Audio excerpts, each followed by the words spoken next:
Christmas break, my friends Chris, Presto, Robert, Luke, Chase, Jamie, and Kevin were tired of just only watching football all night and decided that one day we would Ding Dong Ditch. Towards the end of our break, we all gathered at a pizza place and started going around town trying to find a perfect house. After we found a house, my friend Chris rang the doorbell like 5 times and we all ran away laughing. Then we did this for a second time and we all ran away laughing again.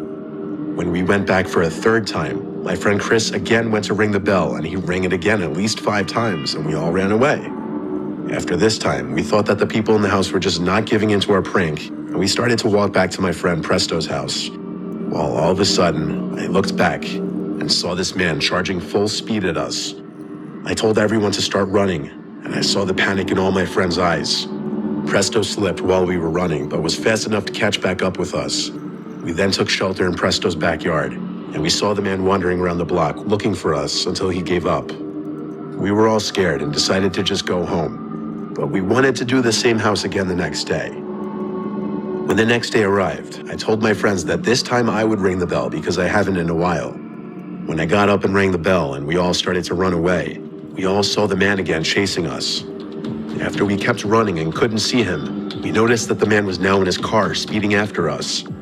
This is when we started to split up. Me, Chase, Robert, and Kevin all ran down one block, while Luke, Jamie, and Presto ran down another.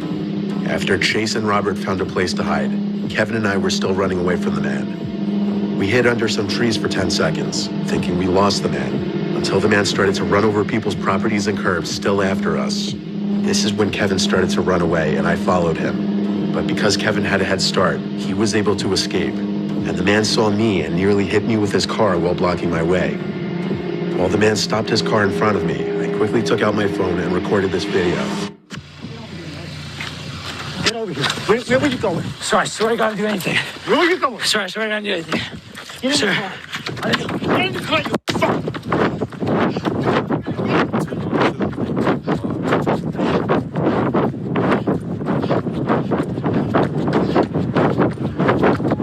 Here you can see the man's reaction, asking me where I was going and telling me to get in his car as he was holding my head and arm but let go of my arm to open the door. While he was doing this, I took my hand and pushed his hand off my head, which gave me enough room to escape. While I was sprinting down the road, I remember seeing the man going right back into his car about to chase me again. But since I had a head start on the man, I decided to hide in a bush as I saw him speed down the block trying to find me again. Right after this, I told my friends to all run back to my house and that the man was roaming around the block trying to look for all of us. When my friends came back to my house, I instantly showed them the video and they were truly scared. To this day, I have never been as scared for my life as I was that night.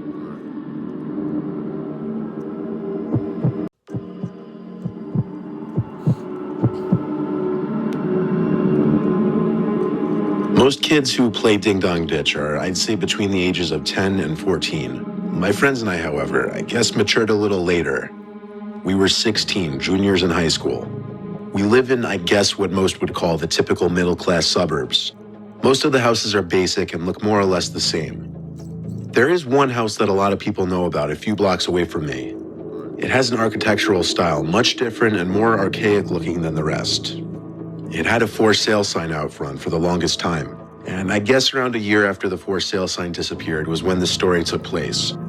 We weren't sure if someone had moved in or not, as the grass never seemed to be cut.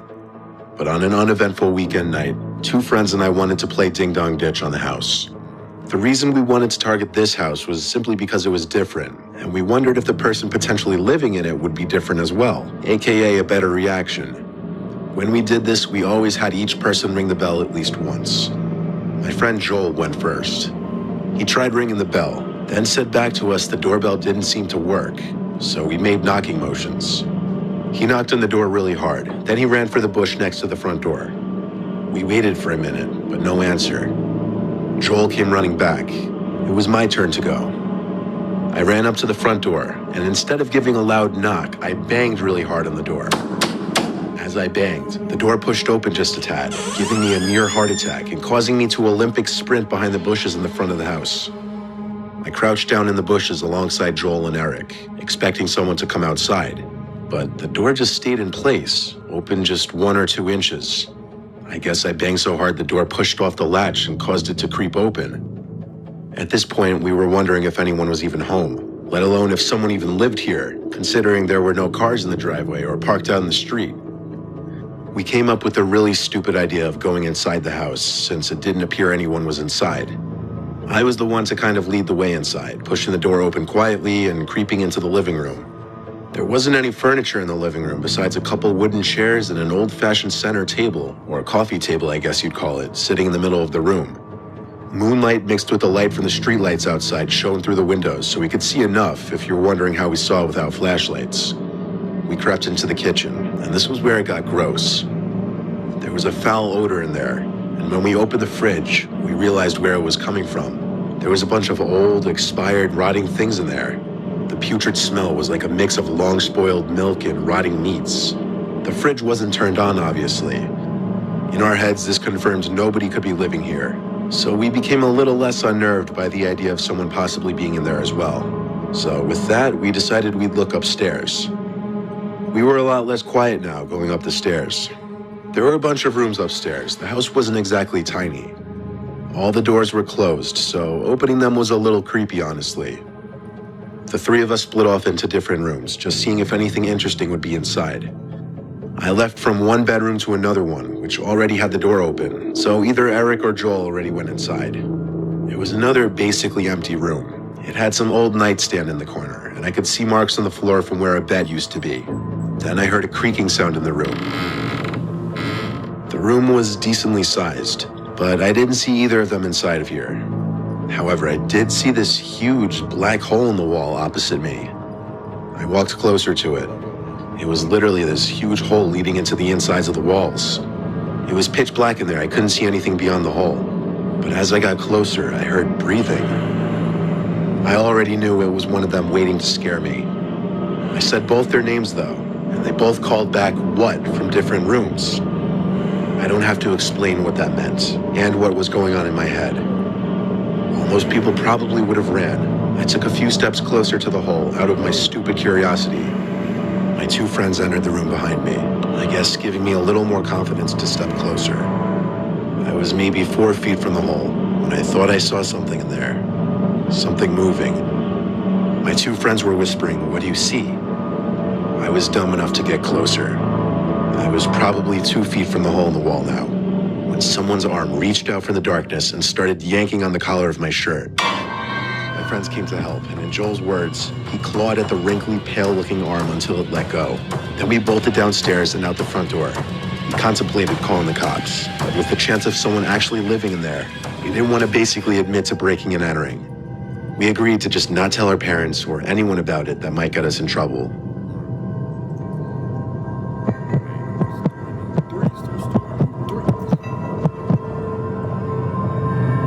At a certain hour in the night, you enter a certain mental state in which you're not expecting to be disturbed by the outside world. Like, for example, hearing the doorbell or your phone ringing at 3 a.m. is something that would send shivers down most people's spines. So I guess I'll start by saying this was in July of 2020. I don't run the AC much. I tend to leave the windows open with the fan on full blast by my bed. It was very late in the night. I'd been in bed for hours, that's all you need to know. I remember waking up, but not knowing why. I thought I heard some kind of dinging sound, but I couldn't tell for sure. I turned off the fan for a minute, listened, but it didn't happen again. So I turned the fan back on and lay back down. But a few moments later, I heard it again. I turned the fan off quickly this time, and then I realized it was the doorbell I was hearing. I looked at the clock and started to feel incredibly uncomfortable. Who could be ringing my bell in the middle of the night? I grabbed one of my baseball bats from my closet and made my way downstairs. I did so quietly so that I could sneak to the window and peek outside. There wasn't anyone on the front deck. Naturally, having to defend my property, I opened the front door and stepped out onto the deck. No one in sight. Some stupid kids ding-dong ditching. What else? Though all that was going through my head was that any kids doing that at this hour were real sons of bitches. I closed the door, but I sat in the living room expecting it to happen again. I gave it a few minutes. Then as I was halfway up the stairs, I went as fast as I could down the stairs and back to the front door. I didn't catch them in time though. I wasn't about to deal with this. I got 911 on the phone and told them some little shits were ding-dong ditching my house at this insane hour. The operator wasn't really helpful though. He said it's very likely just some stupid kids and to just stop answering the door and they'll eventually give up. When I asked, he said to call back if they really don't give up or if they go beyond ringing the doorbell. I didn't like hearing that though. It made me a little uneasy. I went back upstairs to my room and turned on the fan full blast to block out the sound of the doorbell. I heard it again over the sound of the fan, but I didn't entertain it. I just really hoped it was actually some dumb kids. When it finally seemed like they had given up, some loud sound made me jump in my bed. At first I didn't know what it was, but I looked at my window and saw that it was getting soaked. It took me a second to understand someone was spraying my window with the hose. It stopped after a few seconds. I didn't even want to move out of the bed in fear that they would hear that, even as much as I wanted to go for the phone. Then there was a voice, not of a child's. It was a deeper voice, though I can't say exactly how deep because there was someone calling up, "Hey, come outside to your shed." I wanted to be anywhere but in my house at that moment. I got up and looked out the wet window, but there was no one down there. I went for the phone and called the cops again. The same operator picked up. After telling him what just happened, he told me to sit tight and wait for an officer to arrive at my house. Then we hung up. I had a little more peace of mind now, but still, I went downstairs to the den area of my house, which is the lowest level of my house, ground level to the backyard. The back door is in the den, as is the back entrance to the garage. When I looked out the window to the shed in the backyard, I could see one of the two doors to the shed was swung completely open. I couldn't see into the shed, and no way was I going out there. But while expecting someone to poke their head out from the shed, I heard a light creak and noticed in the corner of my eye the back door to the garage opening. It opened in a manner that I knew it was pushed. It wasn't the wind. Looking into the dark abyss that was my garage, someone went, "Psst," to break the silence. They were inside my house. I went for the front door and waited outside in front of my house.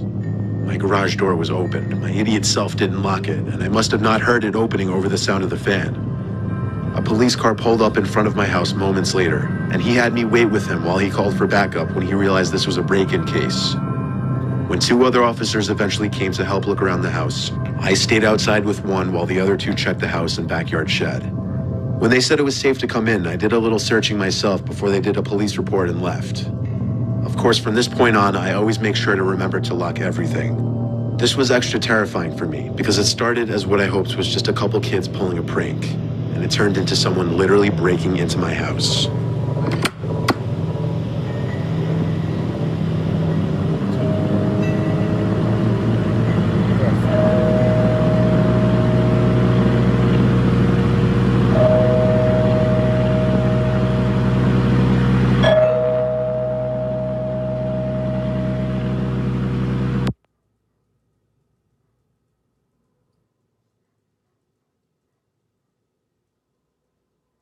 Alright, so check this out though, for real. That shit crazy as fuck, you feel me? Because, for one, the first story was crazy. Is either the first or second, I don't remember. First story was crazy because he had to, like, literally, they was ding dong ditching him, boom. Chased after him, you feel me? Yeah, it was the first one. It was ding dong ditching him, boom. They came back, got him. Well, I got one of them because when they ding dong ditched, the dude came up and chasing them. But then he hopped in the car, you feel me? Started getting on me, you feel me? And then one of the friends got them dipped. The other one that was the one that was basically telling the story. The one that was getting chased almost got hit and he got blocked or whatever. Then the dude that was in the car basically tried to kidnap him, basically. You feel me? But that didn't work. You know what I'm saying? He said, "Oh, get back." And then he just took off on me.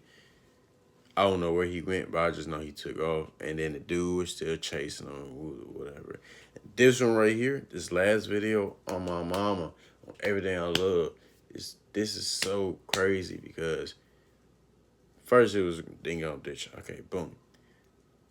Then someone had a hose spraying your window and said, "Come to the shed." Okay, boom. then when you go out, when you go to the back and you see some shit like that, and then you on the corner of your eye, you see your fucking garage door open and there's a motherfucker in there saying, psst, nigga, what? I would have dipped off on their head on everything I love. I would have, yeah, no, you ain't coming to get me. You feel me? Like, it's over. But let me tell y'all something, Fredo. This my first one. It's crazy. You feel me? But y'all let me know what else y'all want me to do. You know what I'm saying? Till the end. Love y'all. Be safe, stay strong. Until then, my brothers and sisters, it's your boy Jay, aka J Squad. And you know, I'm with the J reactions, you feel me? But like I said, it's your boy Jay, aka J Squad. Until then, my brothers and sisters, love y'all. Be safe, be strong. Till then, let's get it cracking.